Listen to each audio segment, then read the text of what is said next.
Hey guys, Jake here. One of the Empire's most powerful mages dies, and a goddess reincarnates him 400 years into the future with all his power and a busty mom. This is the story of Eftel, who right now is with the heroes' party facing off against the Demon King. After defeating him, all the heroes are celebrated throughout the kingdom. As a reward for helping and aiding the hero, the king grants the sages of fire, earth, water, and wind the title of the Four Emperors, a title reserved only for the most powerful mages. The Wind Sage is surprised since the title of Emperor is normally reserved for those of noble blood, but even though it's only a title limited to the world of magic, it's still being granted to them. When it's the Wind Sage's turn, before being honored, the king lets him know that even though he isn't the most powerful in the world of magic, he will still be granted the title, and from that day on, he will be called the Lightning Emperor.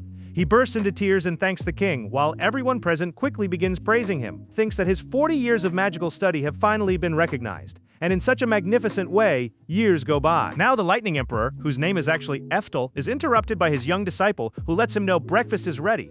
He thanks his little disciple, Merlin, and remarks that it's a great day for training.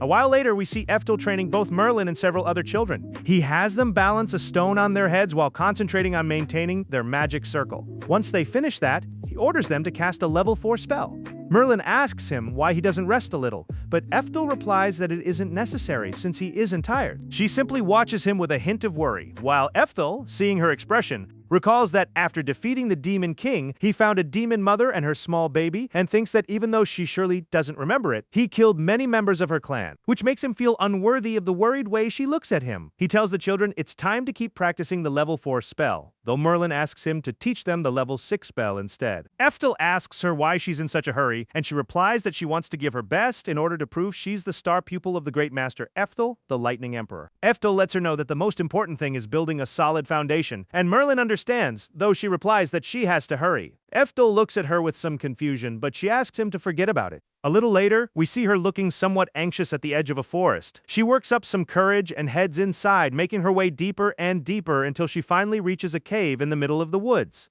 She feels she must defeat the monster inside that cave in order to become the Lightning Emperor's best student, so that she can teach everyone in her master Eftel's place, finally allowing him to rest and relax. Unfortunately, after a scene change, we see Merlin desperately fleeing from the cave monster since her level 4 magic proved useless. Though in truth, she has no intention of giving up and decides to go all in. She summons the wind spirits and recites the incantation to strike the monster directly, attempting to cast a level 6 spell. She's thrilled to see she managed to summon the spell. However, the monster keeps advancing as if nothing happened. It knocks her backward. And just as she's about to meet a grim end, a huge roar echoes through the area. Turning to look, Merlin sees her master, who looks quite irritated since he has already told her many times to stay away from that forest. Damn, this anime has some incredible animation, or at least in episode 1. We'll see how it goes from here, right? Like the young master here rode the manga's fame. Merlin apologizes while Eftel lets her know that she's his most talented student, but that she's too impatient. And power gained in haste is very fragile. However, as Eftel is speaking, the monster gets back on its feet. Merlin panics at the sight of it, and fear keeps her from speaking, though Eftel senses it and uses a level 10 spell to incinerate the poor wolf. Later that night, Merlin mentions that her master is amazing. Eftel tells her to go to sleep, but as she's about to head to her room, Eftel starts coughing and spits up blood. He asks Merlin if she already noticed, and she replies that she had, and that's why she'd been so eager to learn quickly. He's surprised to realize that's why she'd been pushing herself so hard. Merlin asks him to take care of himself and recommends he rest as much as he can, but Eftel gets up and reveals that he doesn't have much time left, so he can't afford to rest. She asks him why he keeps going, and Eftel strokes her head and tells her he wants to train talented students who will succeed him, just as she will. He tells her that in the past, he wanted to become the strongest man in the world, every mage's dream, but unfortunately, he never managed it, because reaching the top was simply impossible for him. Merlin replies that isn't true, since the Lightning Emperor is the strongest of them all, and that very day he cast a level 10 spell with ease. Eftel simply thinks he understands why she'd say that, though compared to the other younger sages, he alone, the oldest of them, had struggled against the Demon King. The next day, one of his students pounds on the door, and when Eftel goes out to answer, the boy tells him that the Flame Emperor has finished his theory on magical aptitude. He hands over all the details, and as Eftel skims through them, he's stunned, remarking that it's truly worthy of the Flame Emperor, since that theory was believed to be impossible. The boy asks him what he plans to do now, and Eftel decides to put his old colleague's theory to the test. He gathers all his students and puts the theory into practice. First, he places a strand of hair from the test subject into each tube, and they light up, changing color according to each element. earth, fire, water, and wind. The children notice the blue and green tubes glowing, and Eftel explains that, according to the theory, the intensity of the light and depth of color indicate a rank somewhere between E and S. Since green and blue are glowing the brightest, he assumes that means the subject has an S rank in water and wind. One of the students points out that the other two tubes aren't glowing much, which might mean the magic for those elements falls in the C or B rank. Merlin watches this and comments that, although it may not mean much to her, the man who raised her since she was a baby knows perfectly well that she has a strong affinity for water, wind, and earth as well. The current method of learning magic involves practicing basic spells of every type, and after some time determining which one suits you best. But with this new method, it will be possible to know someone's greatest talent from birth, allowing young mages to become far stronger. Eftel asks the kids to test him as well. Merlin tells him it isn't necessary, though the rest of the children are dying of curiosity. Eftel wants to try it because, even though he never managed to reach the highest level of magic, he wants to know if he ever actually had the talent to achieve it, since he worked hundreds of times harder than anyone, far harder than any other emperor. That's why he wants to know if he might have had great talent for some element after all. However, the tubes don't light up, and the boy from before comments that, according to the theory, if none of them show a specific color, it means the subject has no aptitude at all. He adds that it's impossible for Eftel to lack it. Merlin agrees, and Eftel thinks that having no aptitude would mean none of the spirits favor him. So then, why didn't the tubes light up when he's the Lightning Emperor? Merlin suggests maybe they made a mistake with the procedure and recommends trying again, and Eftel, worried, asks them to redo it, certain they must have made an error. However, no matter how many times they tried, the tubes never changed color. He's left frustrated, wondering why. He knows perfectly well that he was always slower than everyone else at learning magic. But now he can finally understand the reason he could never surpass the other emperors.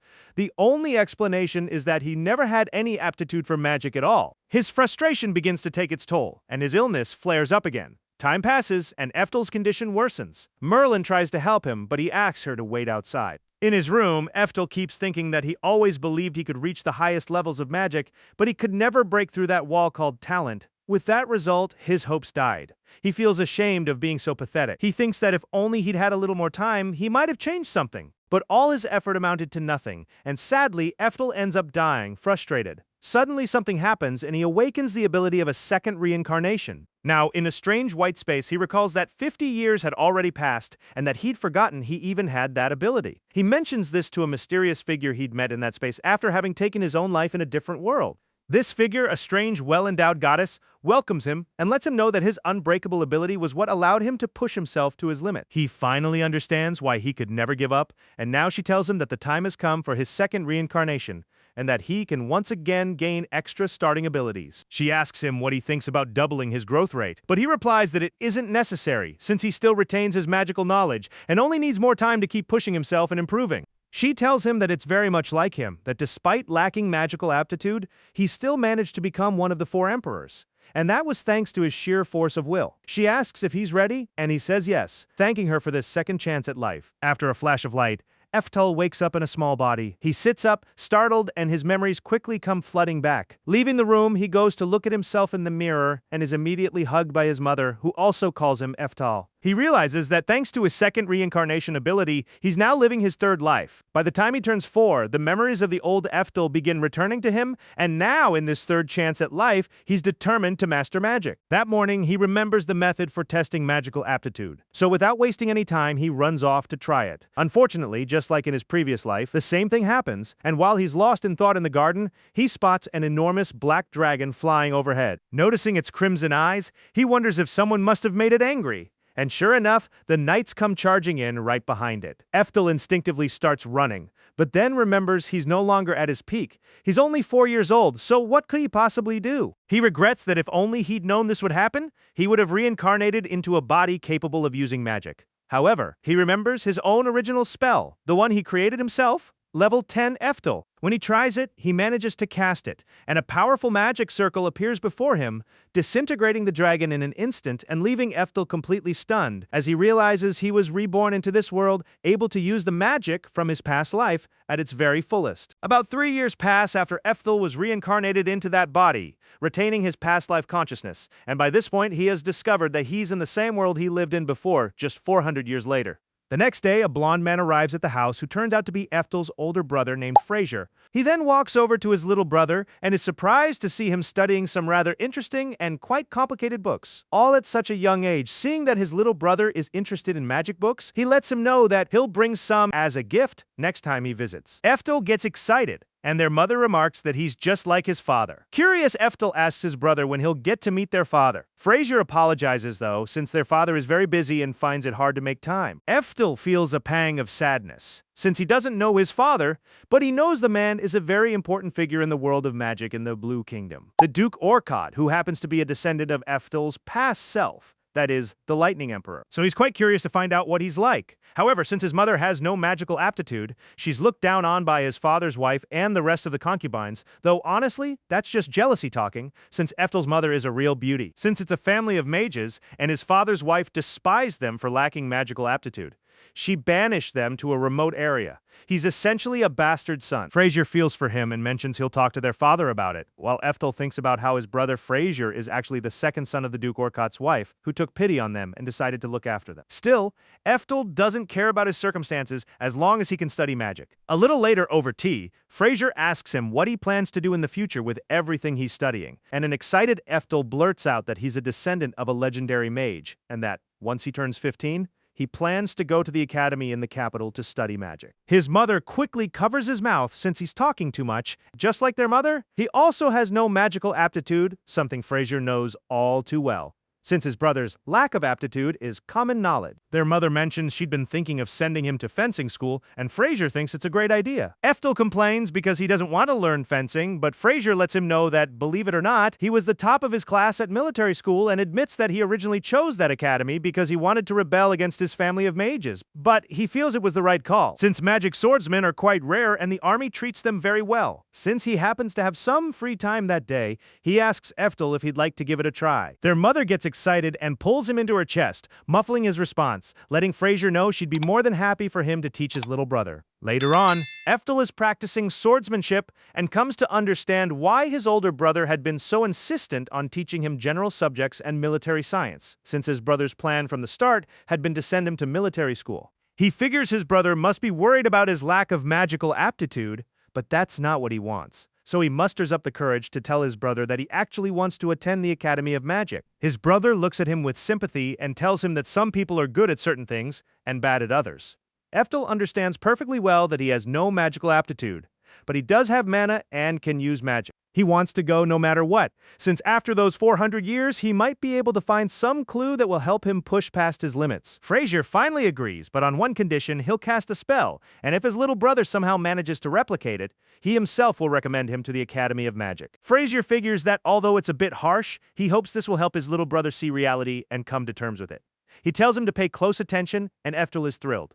Frazier quickly begins casting, summoning the wind spirit Sylphield. He finally casts a level 2 spell that manages to cut down a tree, figuring that should surprise his little brother enough to make him understand he won't be able to get into the Academy of Magic. However, to his surprise, Eftel asks if that's really all he's got. Frazier asks what on earth he's talking about, since casting that spell takes an enormous amount of effort. But Eftel leaves him speechless by summoning a far more powerful spell without even needing to recite an incantation. Frazier's jaw drops as he wonders how on earth his 7-year-old little brother managed to do that, since he'd never heard of anything like it before, and only a sage who had trained for decades could possibly pull it off. He asks Eftel what he just did, and Eftel realizes it slipped out. He'd meant to copy his brother, but ended up casting a spell of nearly level 4. Frazier panics, since that kind of magic is extremely high-ranked, though Eftel can't quite understand the fuss, since to him that spell is quite low-level. Frazier asks how he can possibly use such advanced magic, and Eftel, knowing full well he can't simply say he reincarnated, makes up a story about adapting the knowledge and power he gained from his studies, confessing to his brother that he can actually reach as high as level 10. Frazier can't believe it, since that's considered lost technology, and he ends up fainting on the spot. Eftel, meanwhile, thinks that judging by his brother's reaction, something must be off in this world. He recalls that when he defeated the dragon, the knights were saying something about a god having saved them, calling it a miracle. He figures something must not be right in this era, and upon returning home to investigate, he discovers that magical civilization declined drastically over those 400 years. Casting spells without an incantation is no longer considered common at all. Just then, Fraser wakes up in a panic, still stunned by everything he saw. Eftel acts fast though, using his power of manipulation to make his brother believe that what he saw wasn't real, that he'd simply blown up a tree with an incredible spell and a stray fragment had struck him in the head, knocking him out. Fraser starts laughing nervously, while Eftel decides from that day on to study magic in secret and to go along with his brother's plan about military school, at least for the time being. Even though he has no real intention of attending military academy, the unbreakable will from his past life has shaped his personality. Now, the more he gets knocked down, the angrier he gets, and the more he wants to learn. So, over and over, day after day, he spends his time training with his brother until he turns 10, at which point he decides he wants to grow even stronger, well beyond magic in the martial arts as well. Those 3 years of training really paid off, and he figures that earning the title of the strongest magic swordsman isn't such a bad goal. After cutting down a tree trunk by the waterfall, he heads off to train with his brother, who has lately been teaching him to fight 3 times a week. When he meets up with him, Fraser lets him know that today will be a special training session, since he's called in a special instructor to teach him his place. A huge bald man with a mustache shows up at the site. Fraser introduces him as Mr. Moria, a former commander of the Blue Kingdom's Knights. Moria tells him to attack and offers to let him land the first hit. Despite what he said though, Eftel can't find any opening in his stance at all, and realizes this man is genuinely strong. Moria asks if he was only called out there to just stand around. Though it's not that Eftel doesn't want to attack, he simply can't move. Seeing that he isn't moving, Moria charges at him. Eftel dodges quickly, and realizing that raw strength alone won't be enough to overcome this man, decides to use physical enhancement. Moria compliments him since being able to use that kind of enhancement at his age explains why Fraser recommended him. He mentions that he noticed while training him that despite lacking magical aptitude, every time he grips his sword there's mana flowing into his hand, and his internal control is surprisingly good, almost as if he were a true mage or even a sage. Eftel tenses up because, well, the old geezer actually had been a sage. Moria bursts out laughing, provoking Eftel's anger. He figures he could easily beat him if he used his magic, but there's no point in winning that way. He wants to defeat him in a real fight. Moria lets him know, though, that he still lacks technique, lacks height, and lacks muscle. The only thing missing was telling him he lacks everything. But Eftel has no intention of being humiliated by that old bald man. And while weathering his attack, he manages to dodge it, and then uses Moria's own momentum against him, slamming him into the ground. For his part, Eftel thinks his body moved on its own, recalling that in his first life he learned how to do throws. Moria gets up and congratulates him, letting him know he passed the test. Fraser mentions he forgot to bring up one little detail. He reveals that Moria actually runs the military science school and serves as its director, which means that once Eftel turns 15, he'll be a student at a prestigious military academy, and their mother will be proud. Moria makes it very clear, though, that even though Eftel lost the fight, he won the sword duel. Eftel, for his part, wonders how on earth he let that happen. Sometime later, Fraser notices the weather has turned quite bad, while Eftel, on the other hand, is out training. Since no matter the rain, he's always training, especially because rainy days are the best cover for using his magic without anyone seeing. Right at that moment, Fraser goes out looking for him since he just saw a bolt of lightning strike and reminds him he needs to be careful. Since next year he'll be starting school, so he'd better not get hurt. Eftel reflects that ever since that duel, it was decided he'd be attending the military academy. He has no intention of going to the military academy once he turns 15. He plans to run away from home and head to the Academy of Magic on his own. Just then, though, his brother tells him he has some great news, and once they're back home, their mother is overjoyed to hear that Eftel's father wants to meet him. She thanks Fraser for teaching his brother military science and fencing, and for making him strong enough that their father would finally take notice of him. Eftel, though, thinks there's no point in meeting a man who ignored him for 14 years. But seeing his mother so happy along with his brother who has done so much for him all these years, he doesn't want to do anything to disappoint them. So, sometime later, he finds himself standing at the entrance of Duke Orkot's mansion, thinking that although he's really only there for his mother and brother, he's also curious to meet his own descendant. When they finally meet, the tension in the air is palpable and the situation is quite awkward, though Eftel steps forward and introduces himself to his father. His father, however, tells him to just call him Duke Orkot, since he has no intention of ever acknowledging him,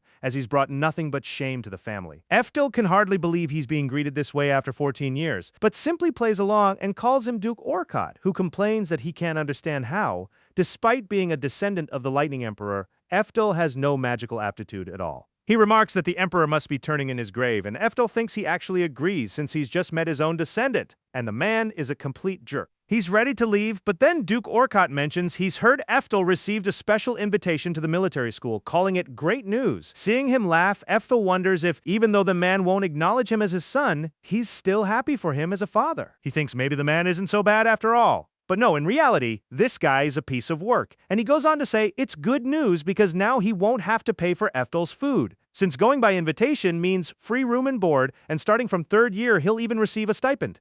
As long as he doesn't embarrass the family name, everything will be fine. Eftel can hardly believe this man is his father, and that he only dragged him all the way there just to tell him that. Duke Orkot then turns to his son, Joachim, and tells him that although he let that woman give birth on a whim, people might assume the boy is part of the family. So he wants Joachim to test whether he's strong enough not to embarrass them at school. Joachim gets a sadistic look on his face, thinking he now has the chance to teach that little lapdog a lesson, while Eftel finally understands exactly why he was brought there in the first place. Now, in a scene change, Eftel is warned that even though it's just a practice match, he needs to be extremely careful. Because, hard as it may be to believe Joachim was the best fencer in the school and is highly skilled, so it seems like there's no way Eftel can win and that he'd be better off surrendering, we see Joachim putting on his sadistic grin, eager to destroy Eftel, while their mother looks on, deeply worried. Joachim smiles and tosses him his sword, and Eftel is caught off guard by how heavy it is. Joachim reveals that it's a hardwood practice sword, rarely used because a solid hit with it can break bones or crack skulls.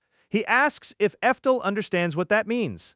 Though Eftel plays dumb, which infuriates Joachim, who starts insulting both Eftel and his mother, calling them idiots. He tells them he's going to beat them senseless, since to begin with, nobody in the family thinks highly of them. Their mother is nothing but a woman with no magical aptitude who begged their father to let her give birth, only to produce yet another useless child with no aptitude. He says he'd love to kill their mother for bringing shame to the family, but he'll settle for killing Iftal instead. He offers Iftal the first strike as a handicap. Iftal, for his part, is seething with rage, unable to believe that this vile bastard is actually his own descendant. Joachim keeps mocking him while insulting their mother, and Eftel finally can't stand the fact that these two bastards are his descendants. He lunges at Joachim, who, startled, barely manages to dodge, then blocks Eftel's follow-up attacks, looking somewhat disappointed that Joachim apparently doesn't know how to properly handle a sword. Joachim grits his teeth and blocks the attack, knowing that if Eftel lands a solid hit with that thing, it'll kill him. Eftel uses his physical enhancement and pushes the sword forward with all his strengths, slamming it straight into the gloryless bastard's face. Their father is stunned to see his useless son manage to defeat his eldest son. Eftel, meanwhile, warns Joachim that if he insults their mother again, he'll kill him. He then turns to his mother and tells her it's time to leave. His mother, though, is stunned and asks if he's really her son. He replies, "Obviously silly." Eftel then turns to his father, who looks at him with fear.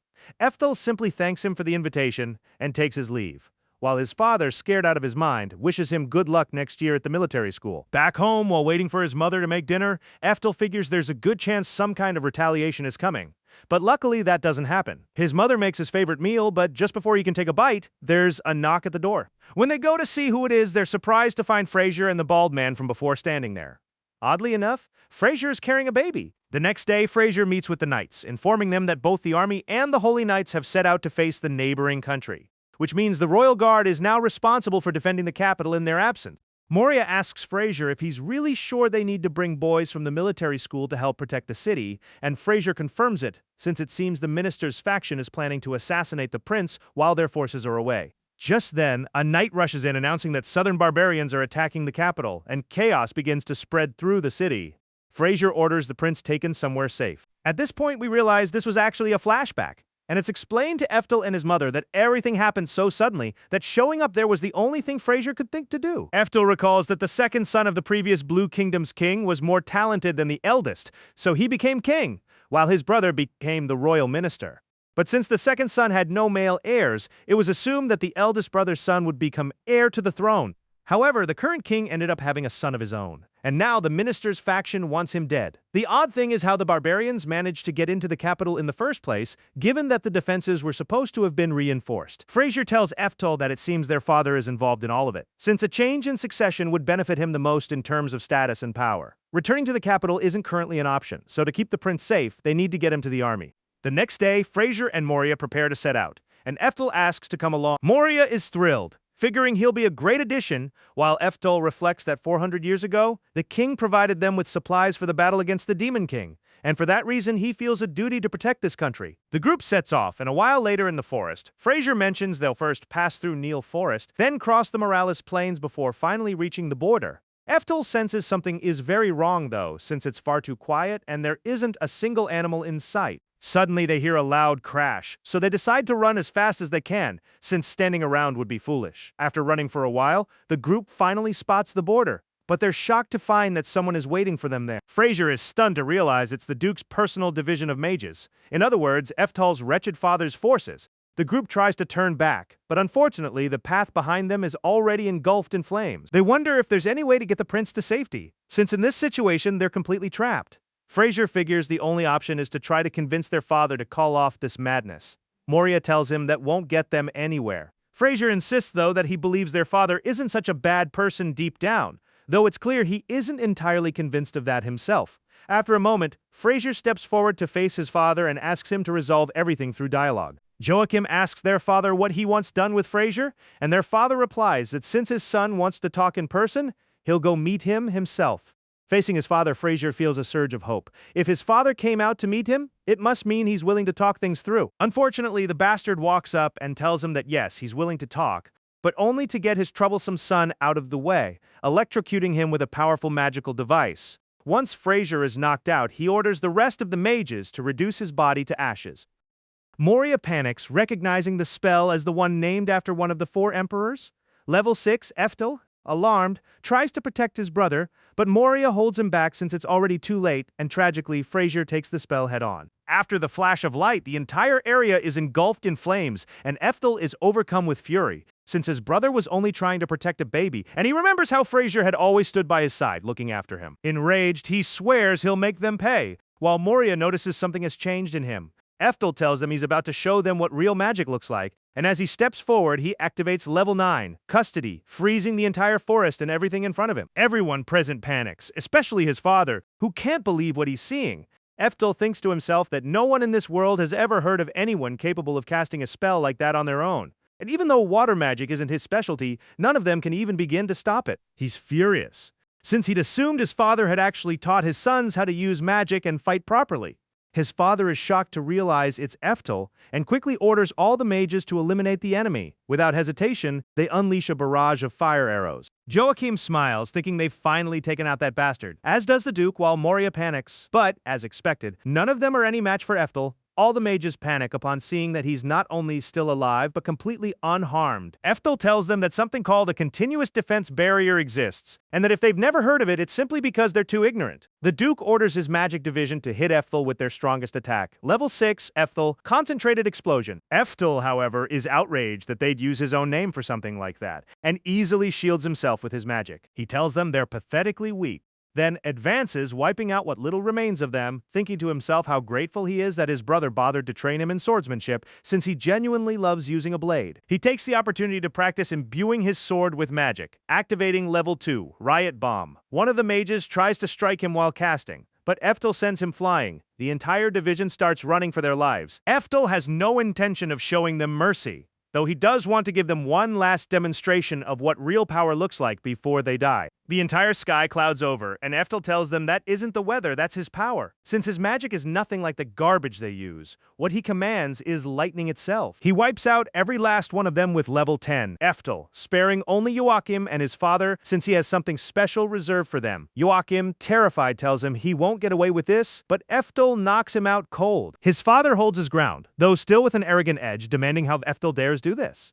Eftal replies that they tried to kill the prince and that it won't be enough for everyone involved, including the ringleader, to end up dead. His father warns that attacking him would make Eftal a traitor, but Eftal responds that he'll show no mercy to a wretch who just tried to murder his own son and knocks him unconscious as well. Thanks to Eftal, the attempted coup ended in failure, and both Orcott and Joachim were publicly executed. Sometime later, it's revealed that Frazier hadn't actually died. He'd just been recovering. Eftal is overjoyed to see him walking again, and Frazier tells him he never imagined a family heirloom would end up saving his life. Looking at the pendant, Eftal realizes it used to belong to him, and that's exactly why Frazier survived. Frazier tells him he owes his life to the Lightning Emperor, and Eftal hugs him, grateful his brother is still alive. After the incident, there was talk of stripping the Orcott family's title over the attempted coup. But since Frazier risked his life to save the crown prince, the title remained naturally, passing to Frazier, and following their father's execution, Frazier took over as head of the household. Now we see Eftal teaching magic to Moria and his brother, and both of them are stunned by everything he's able to do. Eftel apologizes for not telling them sooner, though they understand he must have had a good reason, which he confirms. Moria tells him he doesn't owe them an explanation if he'd rather not give one, and besides, with that much power, he must be hiding quite a secret. Eftel agrees, since he obviously can't tell them he's a reincarnator, so the three of them swear to keep the secret between themselves. Frazier figures it would be best if Eftel didn't use his full power in front of others, since the world would fall into chaos if anyone else witnessed something like that. Frazier asks him what he plans to do now, and his brother tells him he wants to go to magic school. Moria is surprised and asks why he'd want to do that when he already has so much power. But Eftel explains that he wants to become even stronger, and that means continuing down the path of magic. Both of them understand, and Moria tells him he'll help train him until he turns 15, since being skilled with a sword is always useful. Eftel thanks him, and so in this way, Eftel is able to continue on his path in magic. A while later, Eftel gets ready to travel. His mother lets him know he's a full-grown adult now, free and unrestricted, so he can do whatever he wants. She quickly bursts into tears and without hesitation jumps to hug him, telling him he'll always be welcome back home. Moved by the scene, Moria also starts crying, though he claims he just got something in his eye. That something must be pretty huge. Eftel finally says his goodbyes and sets off, thanking them for everything, determined to make the most of this chance to surpass his own talent, since he has no intention of stopping until he reaches the very peak of magic. A few days into his journey, he decides it's time for a break and comes across a tea house along the way, or really more of a roadside diner. While relaxing a bit, he notices an old man inside fawning over a man named Edwards, the so-called Lord of the Mad Flames, with what appears to be a slave girl sitting beside him. The old man asks Edwards if he'd be willing to teach the local school children about magic, about what real magic actually is. Edwards tells him to please be quiet and not speak to him without permission, since he's busy reading. The old man panics and apologizes, while Edwards goes on to say he hopes the man understands the massive difference in value between a second of his own life and a second of the old man's,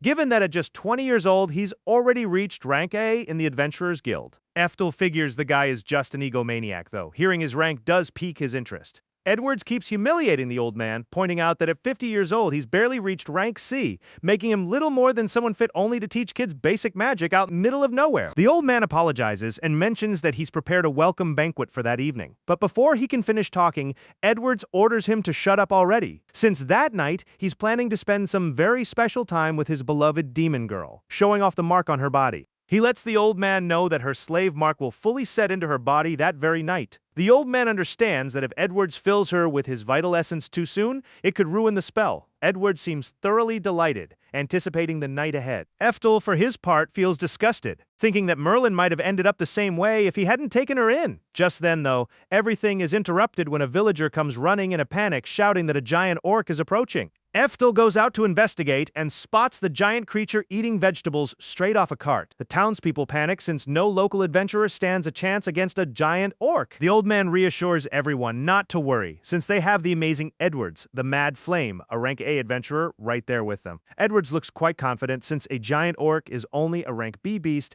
and a rank A adventurer like himself is far superior. The girls in the crowd swoon at the sight of him. Eftel, meanwhile, thinks that even 400 years later, rank A adventurers are still pretty impressive. Edward strides toward the orc, still singing his own praises the whole way. He quickly begins casting, summoning a fire explosion spell.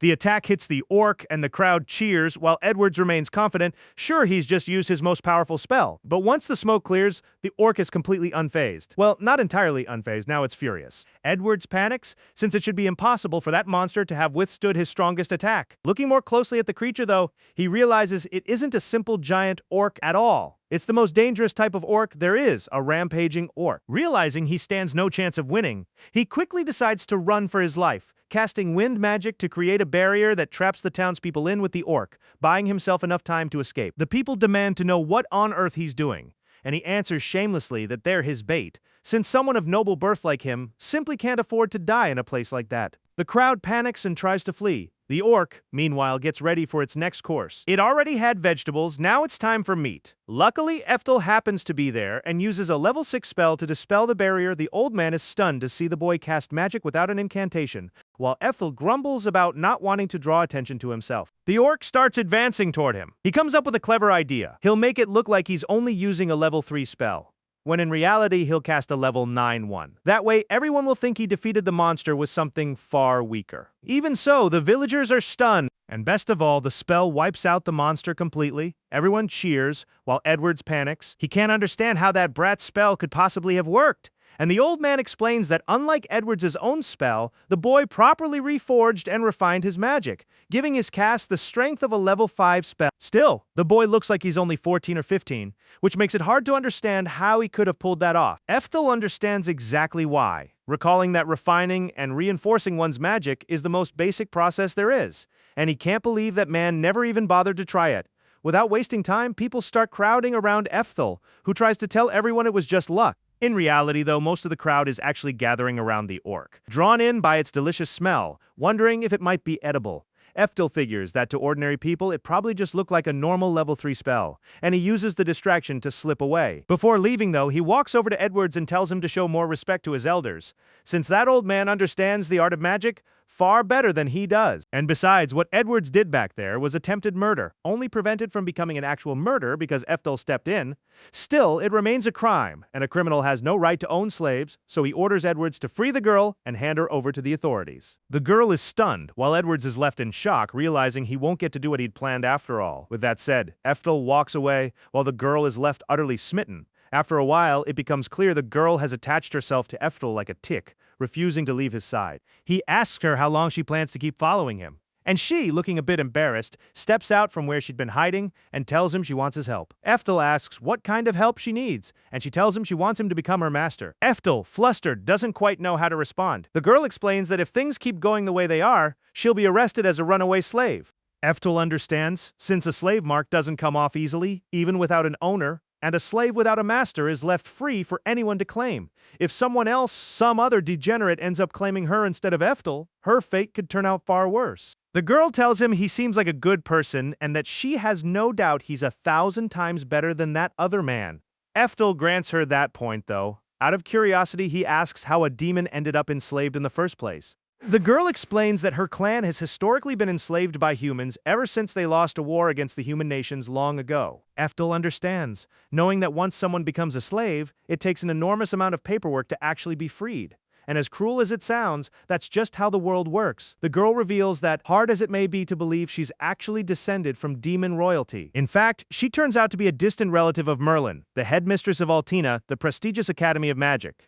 Ethel is stunned and asks her to repeat what she just said, referring to Merlin. The girl confirms she's talking about the very same Merlin, the girl raised by the Lightning Emperor who is now the most powerful demon mage alive. Ethel breathes a sigh of relief, realizing that after 400 years, his beloved Merlin managed to make a name for herself and is now the headmistress of the Magic Academy. He starts laughing, overjoyed, remarking that 400 years have passed, and demons sure do live a long time. He agrees and lets the girl know he'll become her master, just for a while. She's overjoyed while Ethel thinks to himself that he simply can't leave a relative of Merlin suffering like that. He asks for her name and she introduces herself as Anastasia. A while later, at sunset, they finally arrive at the city.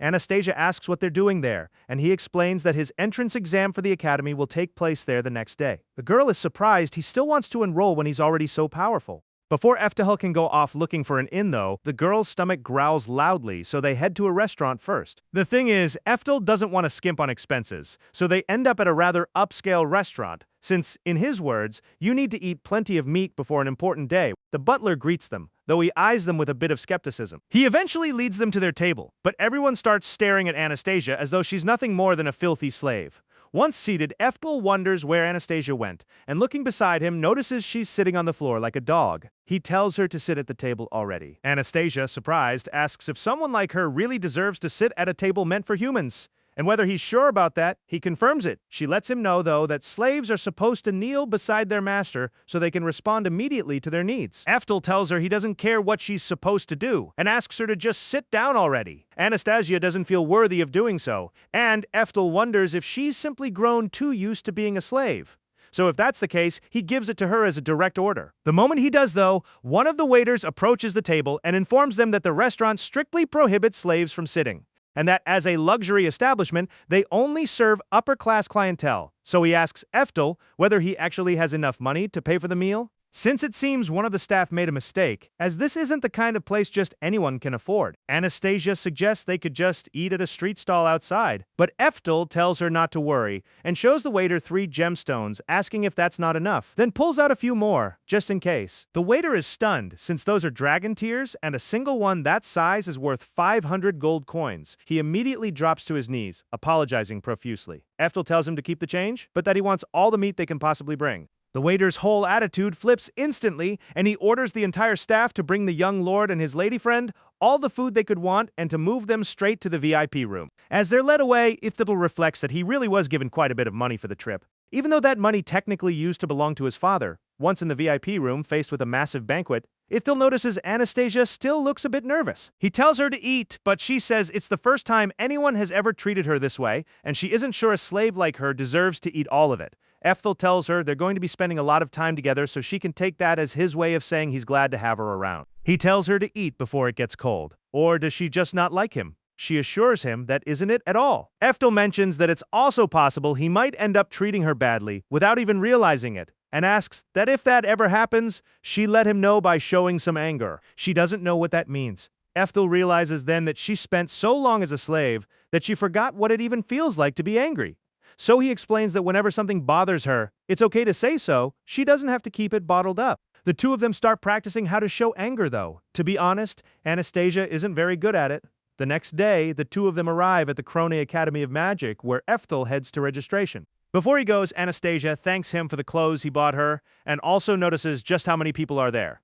Eftel explains that getting into the academy is quite competitive, since graduating from a good academy guarantees a job for life, which is why so many people take the entrance exam. He also lets her know she'll have to take it too, since anyone can sign up, and if she does well, she could land a good job down the line. Anastasia wonders if she can really pull it off. Eftel, though, is more than confident, since she has far more magical potential than most humans. After all, she's a relative of Merlin's, even if a distant one. A while later, the chief examiner steps forward and announces that the first stage of the exam will be a free-for-all battle. Hearing that, Eftel gets genuinely excited. The instructor introduces himself as Franz Bauer and informs the students they'll fight until only 5 of them remain standing. Magic is allowed, as are weapons or any other method they prefer, basically. They can do whatever they want to knock out their opponents. This exam is pretty extreme. With that said, he orders 50 students into the arena, thinking to himself that this exam happens every year and that he gets paid just to watch over these kids, which honestly isn't a bad gig. He wonders if this year someone will actually stand out, since usually nobody does. Almost immediately, the students find themselves completely surrounded. After all, it's basic common sense that in a free-for-all, the weakest get eliminated first. But this time, that assumption turns out to be wrong. Within seconds, France is stunned to see everyone go flying out of the arena at once. Looking at Eftel, he assumes the boy must be using some kind of physical enhancement. Still, he figures it won't be that simple, since free-for-alls usually involve alliances forming to take down the strongest competitors. Everyone charges at the two of them together. Anastasia, however, uses her wind magic and blasts 16 opponents clean out of the arena in one move, leaving France utterly speechless. Anastasia, for her part, looks nervous and apologizes to Eftel, asking if she went overboard. He assures her it went exactly as he expected, complimenting her talent. Anastasia blushes while Eftel asks her if she really can't cast spells without an incantation. Anastasia points out that everyone knows you need an incantation to cast a spell, but he replies, that's simply not true, since if you waste time reciting an incantation, you can't pull off something like what he just did. France panics upon realizing the boy just performed 4 parallel activations of level 4 spells in the blink of an eye. Eftel sends everyone else flying. France can hardly believe it, and after that display, the two of them end up as the only finalists. Sometime later, the students sit for the written exam. For Eftel, it's laughably easy since he mastered magical theory back in his past life. The only issue is that the exam has an overwhelming number of questions. Time eventually runs out, and Anastasia asks him how it went.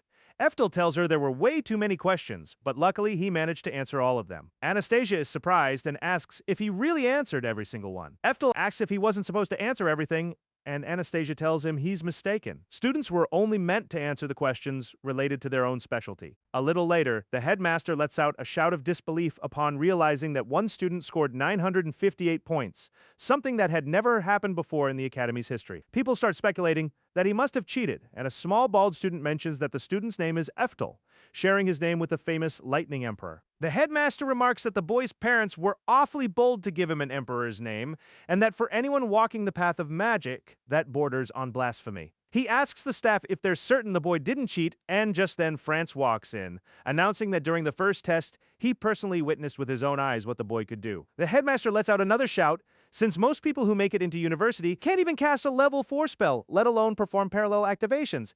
And he doubts even someone on the teaching staff could pull that off. France comments that based on what he saw, the boy's score on the second exam has to be legitimate. The headmaster wonders aloud whether that boy could actually be the reincarnation of the Lightning Emperor, and honestly, his theory isn't too far off the mark. Meanwhile, the students go check the results boards to find their names among those who passed. Eftel is searching for his number, 588, when he's interrupted by Anastasia, who excitedly hugs him, telling him she passed. He congratulates her, though. Since Anastasia got a little carried away with the hug, everyone starts assuming they're a couple. Embarrassed, she apologizes. However, Eftel's name doesn't appear on the board. Searching for himself, he confirms it really isn't there, which strikes Anastasia as extremely odd, since it seems impossible that someone with his talent could have failed. Eftel agrees, since he knows the exam went very well for him. He wonders if maybe they secretly tested his magical aptitude without him noticing, since, if they had, that alone could have gotten him rejected. Furious, Anastasia decides to go complain since she thinks it's completely unfair. But Eftel asks her to stop, since it would be incredibly embarrassing for him. She stops and notices a small notice posted on one of the pillars. Taking a closer look, she realizes it's an announcement stating that there's a student receiving a privileged scholarship, and that student is none other than Eftel himself. Anastasia is thrilled, while Eftel, rather confused, wonders what exactly being a representative entails and what on earth they expect him to do. A little later, after looking into it, Anastasia informs him that being a privileged student is actually really impressive. Tuition, housing, and food are all covered for free. What could be better than free food? And on top of that, he even gets a cash stipend. Eftel notes that he'll also have to participate in inter-school events and promotional activities for the academy, which makes him suspect they see him more as some kind of academy mascot. That's not at all what he had in mind. He just wanted to be able to use the library and other facilities without drawing too much attention, hoping to find ways to make progress on his magical aptitude. But now he's going to be a student representative, and he doubts he'll be able to turn it down. While walking through the halls lost in thought, he notices Merlin nearby. He's stunned, and for some reason immediately hides.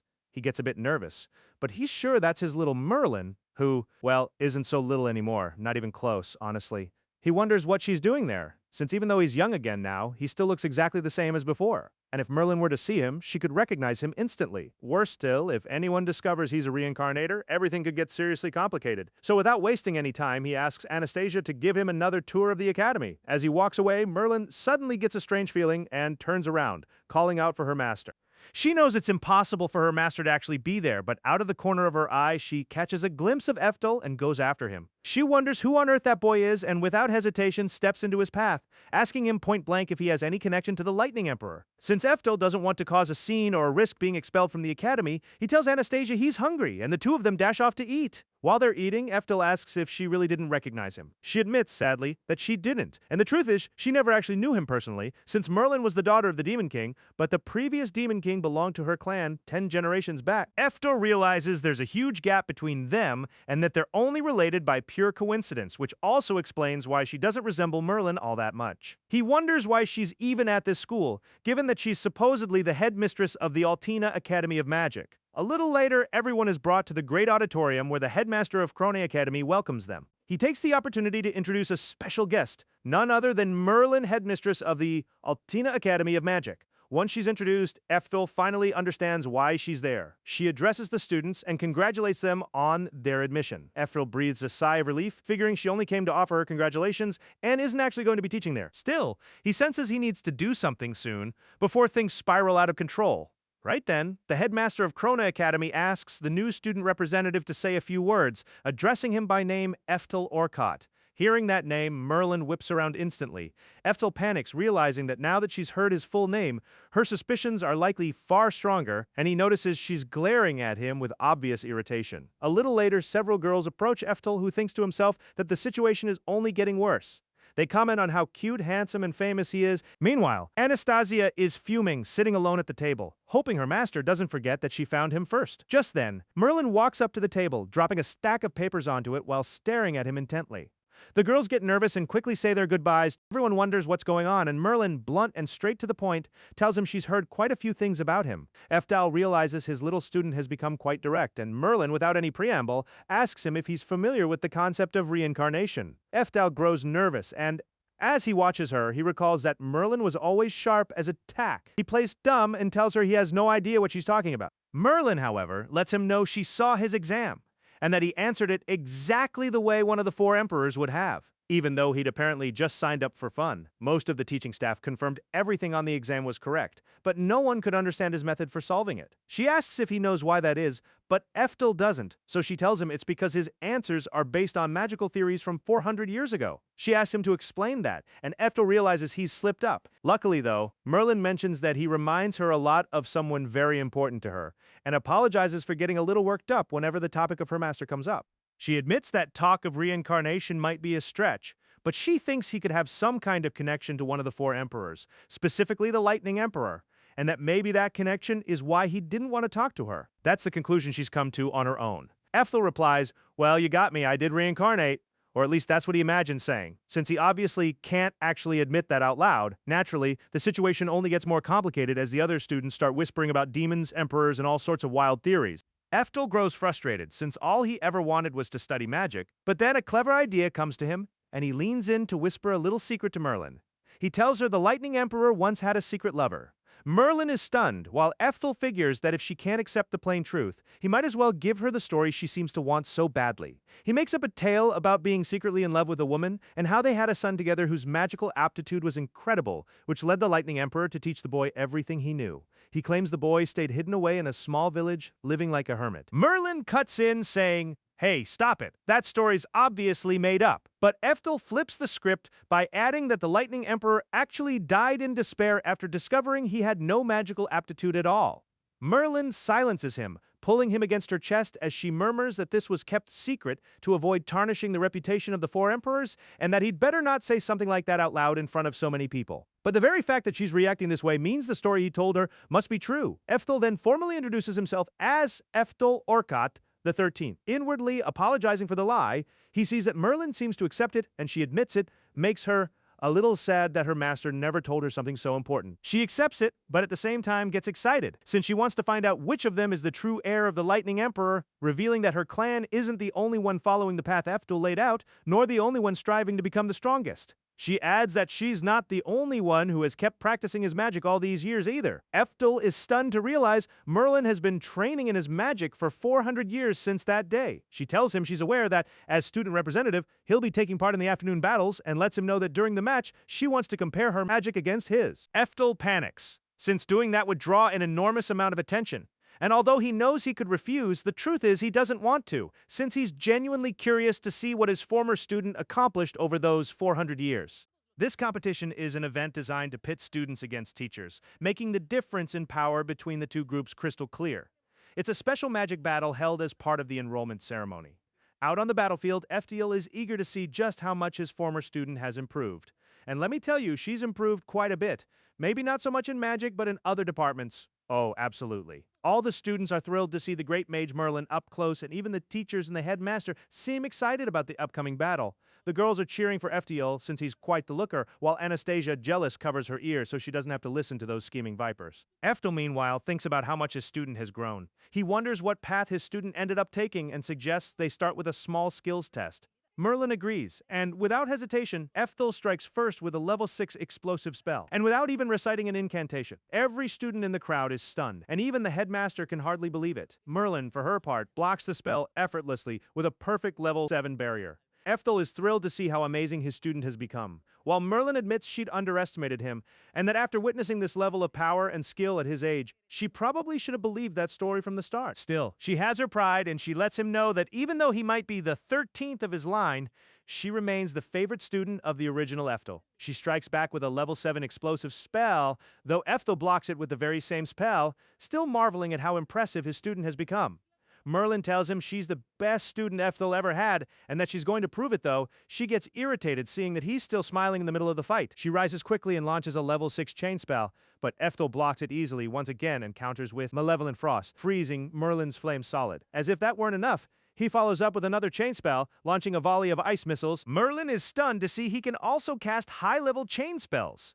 since that's an ability only the original Eftel ever developed. He, for his part, has no intention of letting up, so he keeps attacking with wave after wave of ice missiles. Merlin refuses to go down that easily and manages to dodge, though only barely. Since Eftel is utterly relentless, though, he launches another magic missile. This one far more refined. Merlin notices the difference right away, but determined, she refuses to give up and blocks it with a perfect shield. She's struggling to hold on though and realizes that even though her level 7 barrier is just as refined and powerful, the missile keeps pushing against it, slowly beginning to crack it apart. Eftel lets her know that even though her magic barrier has the same purity as his, her casting form was imperfect, meaning it won't be able to withstand his Ice Titan. Merlin has no intention of giving up, though she finds it strange that this boy keeps pointing out her flaws even in the middle of a fight, something that reminds her a great deal of her own master. Thinking it over more carefully, she realizes he isn't just pointing out her mistakes, he's actually trying to correct them. Remembering her master's teachings, she pushes herself to the limit and manages to cast a multi-layered perfect shield, successfully blocking Eftel's attack.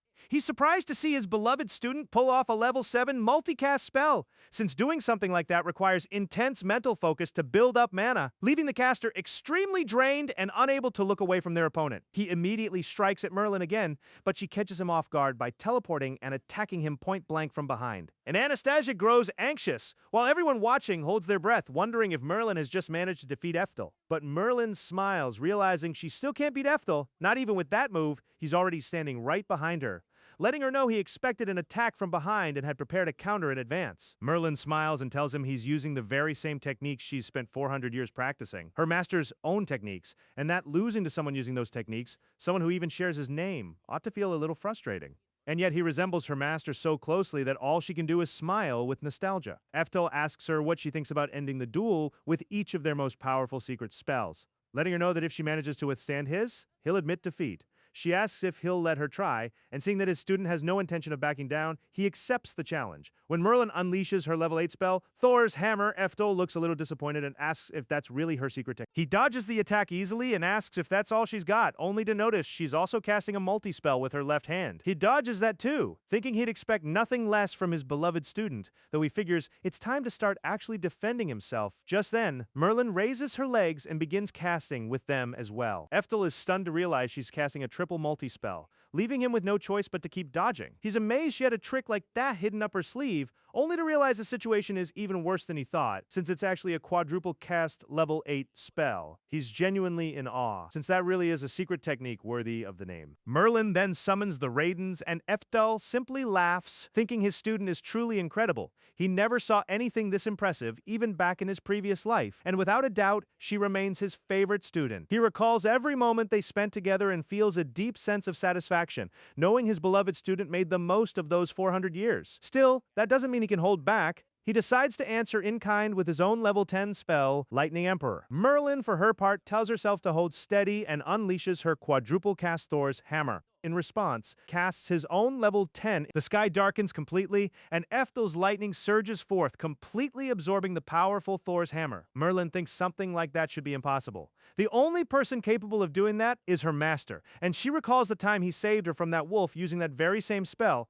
At the last second, though, Eftel cancels the spell, since he obviously has no intention of sending his own student to the other side. Merlin falls slowly, almost in slow motion, while everyone watching can only stare in stunned silence at her defeat. As she finally hits the ground, she remarks that the whole illegitimate descendant story must be a lie, because with that incredible skill, that ability to anticipate an opponent's every move, and above all, the way he cast a level 10 Eftel spell, there's no doubt in her mind that he must actually be her master. So, she asks him to tell her the truth, asking outright if he's her reincarnated master. Eftel thinks it over for a moment, but he can't keep lying to her any longer, so he simply tells her he figured she'd eventually put it together, since there was no other explanation for everything he could do. He strokes her head as he praises her, letting her know she did an outstanding job over those 400 years and that she genuinely impressed him. Merlin, for her part, bursts into tears of joy, overwhelmed to find him alive and to hear his kind words again. She thinks to herself that those 400 years were completely worth it. Eftel tells her to stop crying since she isn't a little girl anymore, while Merlin, emotional, replies that she'll always be a little girl whenever she's around him. Just then, Anastasia comes running straight toward Eftel, prompting Merlin to shoot him an accusing look, asking if he really has a slave when he's barely even a student himself. Eftal tries to explain the situation, letting her know he's simply looking after her. Anastasia introduces herself to Merlin, who gives her a thorough once-over, leaving her a little intimidated. Merlin, though, concedes that he must have his reasons, and Anastasia breathes a sigh of relief, realizing she isn't in trouble. Anastasia then remembers that everything is still complete chaos and warns her master that a crowd is heading straight toward him. Sure enough, everyone is buzzing with excitement, begging him to become a teacher at the school to teach them magic, to give a lecture, basically everything related to magic. Eftel panics, though deep down he knew something like this was bound to happen. Merlin, curious, asks him why he even enrolled at that academy in the first place, and he tells her he simply wanted to study magic like any other student. Merlin understands and tells him that if that's really what he wants, they should leave right away, since she has a great idea. The two of them take off running, with Anastasia refusing to be left behind. After running for quite a while, they arrive at a forest, and the place is oddly familiar. When they reach a mansion, he suddenly remembers it used to be his own estate. The place brings back a flood of memories, and he's deeply moved to see how well his student took care of it over the past 400 years. Merlin asks him to wait there while she handles some paperwork. He asks what paperwork she's talking about. Merlin reveals she's going to file the documents to have both him and Anastasia officially registered as her adopted children and apprentices, which will let them use the academy's facilities whenever they like. She's absolutely thrilled, since she never imagined she'd get to attend the academy alongside her own master. She starts thinking about getting him a new uniform and everything else a student would need, but Eftel asks her to slow down, since he has no idea what she's talking about. Merlin clarifies that she'll use her authority as headmistress of Altina Academy to get both of them enrolled immediately. She thinks it's a wonderful idea, since it means she'll be able to have lunch with her master,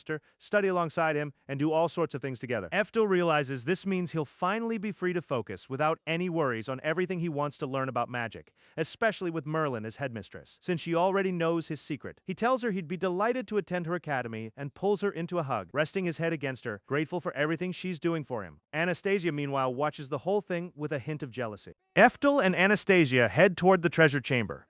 Anastasia asks if he's sure she's allowed to be there, and he replies, "Baby, don't worry, I'm the one in charge around here." Since he now knows how to use a sword, he's also interested in tracking down one in particular. As they make their way down the corridors, though, a mysterious lamp appears, and out of it emerges a genie who informs them they're not permitted to pass. He orders them to clear out while they still have the chance, calling them a couple of thieving brats. Eftel explains they're not thieves. They simply came looking for his katana, Raikiri. The genie gets furious, demanding to know how he dares claim Raikiri belongs to him, since something like that is impossible. It's a legendary katana once wielded by the legendary Eftel, the Lightning Emperor, ranked SSS, the very same blade Eftel took from the Demon King's castle. The genie tells him no one is even allowed to look at it, and Eftel admits he has a point after all. The Demon King used Raikiri to split his level 10 lightning bolt, and it barely even counted among his possessions. The genie lets them know that since they're just students of Merlin's, he won't punish them, and being generous will assume they only wanted to take a peek. He recommends they clear out, since he has strict orders from Merlin that no one is allowed in except Master Eftel himself. Little Eftel explains that he actually has every right to be there, but the genie refuses to let him in, shouting at him to leave immediately, spraying poor Eftel with spit in the process. He tells him to get lost, since he's more than tired of taking orders from that witch Merlin, and reveals that her old master was an incompetent who didn't even have magical aptitude. So he figures this so-called Merlin probably isn't anyone special either. He'd even bet that this Eftel only became one of the 4 emperors out of sheer luck, and wasn't even a shadow of what people claim. This irritates Eftel, who demands to know where the hell Raikiri actually is. Seeing his expression, the genie grows nervous and reveals its location, though he warns that the chamber is protected by magic, so neither a thief nor an ordinary mage could so much as touch it. Eftel starts moving while the genie shouts, "Damn it, kid, stop moving!" Eftel simply ignores him and grabs the katana, leaving the genie stunned that he was even able to pick it up, since only someone on Merlin's level should be capable of that. Eftel dispels the protective barrier, leaving the genie even more terrified. He wonders what on earth is going on, and right at that moment, Merlin arrives, absolutely furious with the genie, and starts scolding him, demanding to know why he dared call her a witch, letting him know she heard every single word from outside. The genie tenses up, but luckily, when Eftel turns to face Merlin, her whole demeanor shifts instantly. Eftel tells her he came looking for Raikiri, and Merlin, thrilled to remember he now knows how to use a sword, asks him to teach her sometime. Hearing Merlin address him as Eftel, the genie grows even more anxious, realizing this kid had just used a perfect level 8 dispersion spell without even reciting an incantation. He understands then that this really is the true Eftel, and, being the coward he is, immediately drops to his knees to beg forgiveness, pressing his forehead to the floor. Eftel tells him, "Relax, genie, don't worry about it." He does let the genie know, though, that he and Anastasia will be living there from now on, so he'd better not forget their faces. The genie assures him he never will. Merlin warns the genie that he'd better not call her a witch again, or she'll turn him into a very unfunny genie joke. Meanwhile, we see Anastasia eyeing the katana with curiosity, looking a little shaky. A while later, as they stroll through the streets, Eftel is surprised to see that some of the shops haven't changed at all in 400 years. Merlin mentions that, funnily enough, she'd already asked the tailor shop to make uniforms for both him and Anastasia. So after getting measured, they head off to enjoy a nice cup of tea. After their short morning outing, Merlin asks Eftel what he's thinking of doing next. He honestly has no idea, but just then the girl working the cafe mentions that if they have some free time, they could join a treasure hunt. She tells them a citywide treasure hunt is currently underway, and whoever finds the hidden treasures wins, and naturally gets to keep whatever they find. On top of that, the grand prize for the winner is a trip to some hot springs. As they head back toward the academy, Anastasia stops and stares at the event poster. Eftel notices she seems interested in the hot springs, so he tells Merlin it might be a good idea to enter since they still have time. Anastasia, though, whispers that she isn't really that interested in the hot springs. It's the treasures she wants. Merlin glances over the prize list and asks what she wants them for.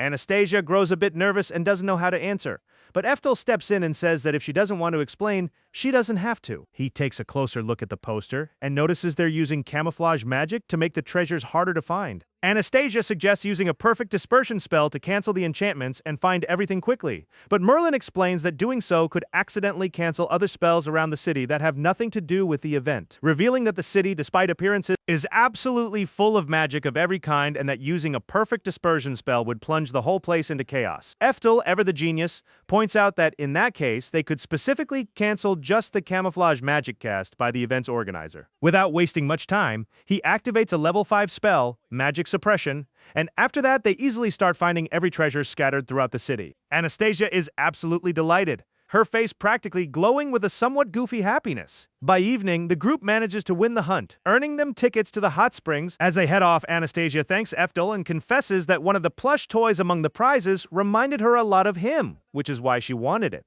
Eftel simply smiles, though for some reason his expression shifts shortly after. That night, back at the academy over a cup of tea, Merlin asks for a moment to talk. He asks what's going on, and Merlin explains that she just went to the large baths with Anastasia, confessing she had a single goal in mind, determining whether Anastasia's body was worthy of satisfying him all night long. Eftel spits out his tea and tells Merlin they don't have that kind of relationship. Merlin insists, though, no sir, because a top-tier man needs a top-tier lover in his bed.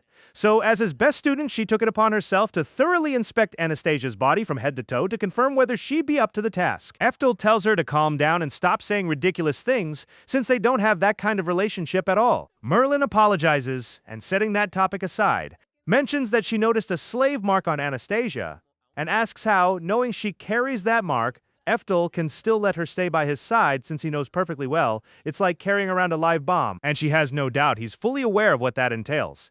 She asks him why he does it, and Eftel, quite serious, tells her he's already made his decision and asks her not to say another word about it. Merlin apologizes, understanding that her master didn't make that choice lightly, but rather thought it through completely. Eftel confirms that he's more than clear on it. The next day, all the students whisper about what an inferior race is doing there, especially one accompanied by a demon. Anastasia grows a little nervous and turns to Eftel, but he tells her not to worry. After all, this academy is meant for demons, so it's only natural people would react this way to seeing a human. Besides, he doesn't care where he ends up, as long as he can study magic. When they walk into the classroom, absolutely everyone stares at them, stunned that the new student is human.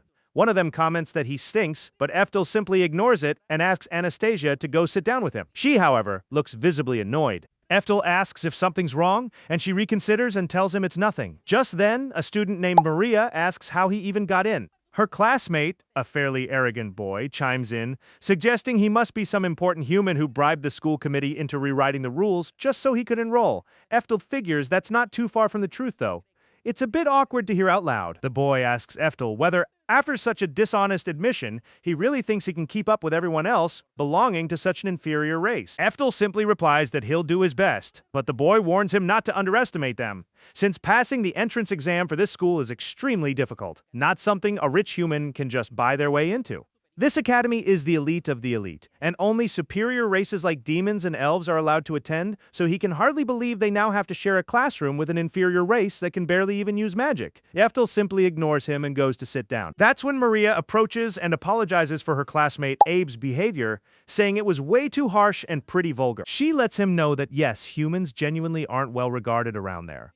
And while she personally doesn't discriminate based on race, she does discriminate based on talent, and her pride won't let her associate with a failure. She's certain he can barely use magic, so she recommends he stay out of her sight for good. Eftel figures she might have a point since, just as she said, demons really do have more magical potential than humans, a fact that hasn't changed in 400 years. Right at that moment, Merlin walks into the classroom. All the students are stunned as she announces that, before introducing the new students, she wants to clarify there will be a change in teaching staff. She, the headmistress, will now be their instructor. Eftel can't believe she actually planned all of this. The students wonder why the headmistress herself is going to be teaching them. And just then, the arrogant Abe steps forward, suggesting she must have noticed his talent and decided to personally mentor him, asking if that's the case. Merlin apologizes and tells him she has no idea who he is. He clarifies that he's Abe, the top student in the class. Merlin, however, informs him she isn't there for him. She's there for Eftel. All the students are stunned, and Abe keeps pushing, suggesting Eftel must be the son of someone very important, since he can't think of any other reason an incompetent human would be there. Merlin replies that she's genuinely sorry he can only see people through the lens of his own prejudices, calling him a third-rate mage as a result, and asks the whole class to pay close attention to young Eftel, since getting to know him is the perfect opportunity to shatter any prejudices they might hold against humans. Eftel, meanwhile, wonders what on earth Merlin thinks she's doing. She only makes things worse by winking at him and asking him in front of everyone to please be gentle with the class. The students all react with a mix of confusion and disbelief, and poor Eftel doesn't know where to hide. A while later, as Anastasia wanders the hallways, Abe's group approaches Eftel to start giving him a hard time. One of them mentions hearing that Merlin has been personally tutoring the human students, and that, according to rumor, she sometimes takes a liking to the good-looking ones, meaning Eftel must now be that witch's little toy. Eftel, turning more serious, warns him not to call the headmistress a witch. The boy asks if he's telling him what to do, but Eftel, to avoid trouble, simply says he didn't say anything and lets out a sigh. Sometime later, Merlin announces it's time to begin class activities, and that they'll be deciding who will represent the class in the inter-class battles. Every slot for the class had already been filled except for the magic swordsman position. Merlin looks for a volunteer, and Eftel quickly tries to hide, since whenever a fight is involved, he tends to get carried away. Merlin keeps dropping not-so-subtle hints his way, while Eftel stays hidden in his seat. Just then, Abe volunteers, and the rest of the class says they're not surprised, since, after all, Abe is the best swordsman in the school. Merlin looks disappointed, since that's not what she had in mind, and asks if there isn't another volunteer. That's when Anastasia raises her hand, looking a bit embarrassed. Eftel, surprised, asks what she's doing. She struggles to get the words out, but despite that, it becomes clear she isn't volunteering herself, she's nominating Eftel. While the rest of the class looks on in surprise, Merlin lights up with excitement. Abe grins like an absolute psychopath, thinking this is his chance to finally beat Eftel down, or at least that's what he believes. Anastasia, meanwhile, figures this is the best way to finally get people to stop bothering her master. In a scene change, the group finds themselves on the battlefield, where Merlin announces to everyone that the winner of this match will be chosen to represent the class in the inter-school tournament. She asks the boys if they're ready, and Abe mocks Eftel with his usual arrogant, condescending attitude. Merlin announces that magic is prohibited. They're only meant to demonstrate their skill with a sword. Eftel, for his part, grumbles, wondering why this kind of thing always happens to him. He glances over at Anastasia, who, embarrassed, quickly looks away. Abe tells Eftel to raise his sword already, calling him an inferior race. His classmates comment that Abe wants a clean fight, since it's obvious the human is scared. Eftel, meanwhile, thinks Abe looks pretty strong, which actually works in his favor. He could feint a light kick, get Abe to dodge, and then draw the fight out a bit. But the moment Merlin starts the match, Eftel throws his feint kick, and it ends up landing solidly. He can hardly believe it, figuring that since it was only meant as a feint, it shouldn't have hit that hard. But Abe, it turns out, can't even withstand that much and drops straight to the ground. Without wasting any time, Merlin declares Eftel the winner. His classmates are stunned, but then a blonde girl chimes in, suggesting Merlin probably wants to revamp the magic swordsman curriculum, since, as far as she knows, humans can't use magic, but excel at close combat. Eftel must be an extremely strong swordsman, which would explain why Merlin gives him such preferential treatment. The rest of the class figures she's probably right, while Eftel thinks that if going along with that theory helps him fit in better, it might be smart to just play along. Abe, however, has no intention of letting that humiliation slide. A while later that night, over dinner, Anastasia mentions to Eftel that he beat someone pretty strong that day, but admits she's curious what he'd do in a situation where strength alone wouldn't be enough. Eftel thinks it over for a moment and tells her that even then he'd simply keep pushing until he found a way to make strength work anyway. Anastasia recognizes that as the answer of someone truly strong, but she asks what he'd do if it were a fate so terrible it couldn't even be changed. He tells her he'd still try to change it, just like he did once before, to fix something no one else had been able to fix. Anastasia agrees that's probably true, coming from him, but confesses that she's still nothing but a slave, someone useless. Eftel tries to stop her, but she keeps going, saying she's useless, unable to do anything for her master, and that it feels unfair not to have anything to give him in return. With that, she starts undressing right in front of him. Eftel, startled, asks what she's doing, and she tells him she's still a virgin, and that if he wants her to become his sexual slave, she's willing. Eftel can't believe it and spits out his wine. As Anastasia keeps undressing further, he tells her to put her clothes back on already. He makes it clear that he understands she's grateful to him, but that he'd much rather she simply keep him company at meals than serve him that way. That's more than enough for him. Anastasia is caught off guard by his words and eventually takes the clothes Eftel hands back to her, thanking her master, who simply asks that they go eat. So they sit down to eat, though. Anastasia ends up bursting into tears midway through the meal, eating while crying. The next day, the genie is found crying, and Merlin informs Eftel that Anastasia stole Raikiri along with a number of other treasures, and that the genie let her through precisely because it was her. After that, Anastasia vanished. Merlin mentions that a special mark hidden beneath her companion slave mark confirms it. This really was a theft. Eftel realizes then that the special mark has finally activated, and explains that slave mark contracts come with certain rules. A slave can't be ordered to commit crimes or do anything that endangers their life. But there's a terrible way around those restrictions, and that's exactly what a special mark is for. Simply creating one is already a crime in itself, which leaves Merlin wondering what Anastasia was even doing with a mark like that. Eftel tells her he doesn't know, but that he took her in fully aware something like this could happen. He could just accept the loss and move on, but that wouldn't actually solve anything. Merlin asks what he means by solve, and he lets her know he plans to break the contract behind Anastasia's special slave mark. Merlin panics and asks if he understands what that actually means, telling him that a god once destroyed an entire country when a special slave mark's contract was broken. Eftel makes it clear he knows this won't be easy, since the spell powering a special mark is sustained by a contract beast known as a god, and that breaking the bond means confronting that entity directly. And if he loses that fight, the very country he once saved as the Lightning Emperor will end up destroyed. Merlin asks why he's going to so much trouble for her when she betrayed him without a second thought. But he replies that it's exactly the same reason he took her in to begin with. He intends to see this through to the end, no matter what. Besides, he's certain Anastasia feels guilty about betraying him. Merlin smiles, since that's exactly the kind of thing she'd expect from her master. Still, they wonder where Anastasia could be right now, though. Eftel reveals he already suspected something like this might happen, so he'd enchanted those treasures with a tracking spell beforehand. Right now, Anastasia is likely delivering all the stolen treasure to her true master, but it's time for Eftel to go get her back. Elsewhere, we see Anastasia finally arriving before that wretched man, who admits he was genuinely surprised to see her show up as a transfer student, and even more so that she managed to steal from Merlin and bring him Raikiri specifically, which is worth far more than anything that Edward's fellow ever had. He then asks Anastasia if she had any idea that transfer student from the inferior race was actually so powerful. She doesn't know how to answer, though. She recalls the moment she met with Abe, who was the one who ordered her to arrange his fight against Eftel in the first place. She remembers warning him that Eftel was extremely strong, but he gave the order anyway. Anastasia asks if this really will be the last time, and Abe confirms it, noting that, combined with the 3 artifacts her sister already delivered, that makes 5. And since 5 artifacts are required per generation, that completes her generation's contract. Still, the special mark doesn't mean only that, since the curse hanging over the Bernova clan for the crime of killing their own kind will never go away. And should she ever have children of her own, they'll inherit the special mark and be forced to do the exact same thing for their family. Even so, he congratulates her on a job well done and tells her he'll speak with his father about what to do with her, so she'll have to wait until the following day. Anastasia retreats to her room, thinking that every time she returns to this place after pulling off a theft, she feels sick with herself, but this time feels worse than ever since she betrayed Eftel.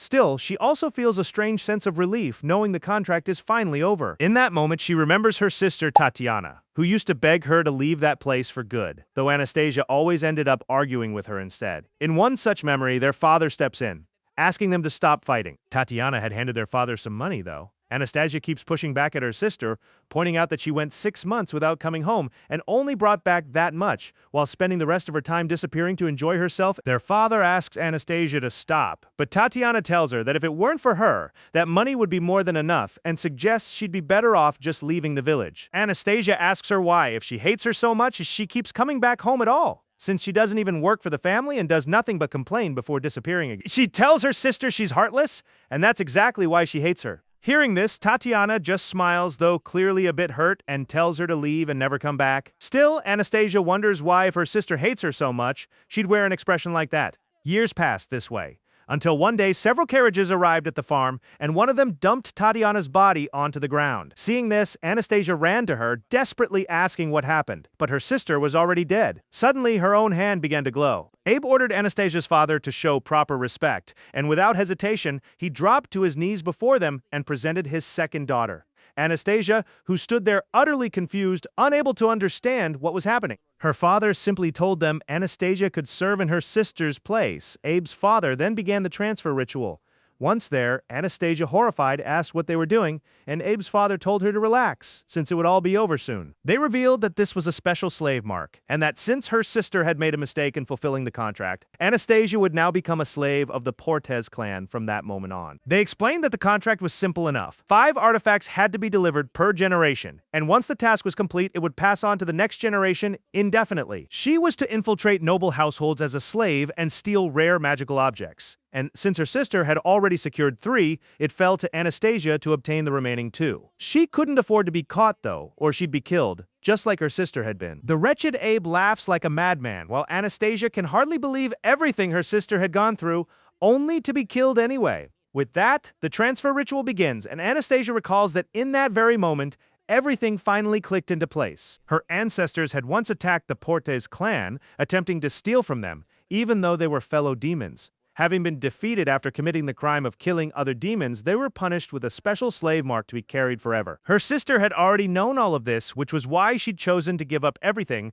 trying to shoulder the entire family curse alone. She'd even tried to make Anastasia hate her, so that when she was eventually caught, it wouldn't hurt as much. Anastasia feels overwhelmed with guilt, realizing what an utter fool she'd been. Her sister had done all of this for her, while she had only ever been cruel in return. Devastated, she begs her sister's forgiveness. 3 years have passed since then, and the contract finally ended, or so she thought, because Abe shows up to tell her he spoke with his father, and that she'll need to find 5 more artifacts on her own, meaning she still has 3 left to go. He tells her his father was thrilled since she'd proven herself such a capable slave that she managed to bring them Raikiri, so they can't afford to let her go just yet. He orders her to steal 3 more artifacts, and on top of that, to bear a few children with whatever man they assign her, so that the mark can pass on to the next generation. Only then will she finally be free. Anastasia feels overwhelmed with frustration, thinking that her sister's death meant nothing at all. She gave everything for her family, and it was all for nothing. Abe makes it painfully clear that he couldn't care less about her sister's death, and since it's such a great day for him, he decides to share a little truth with her. He reveals that the territorial war that led to the creation of the special mark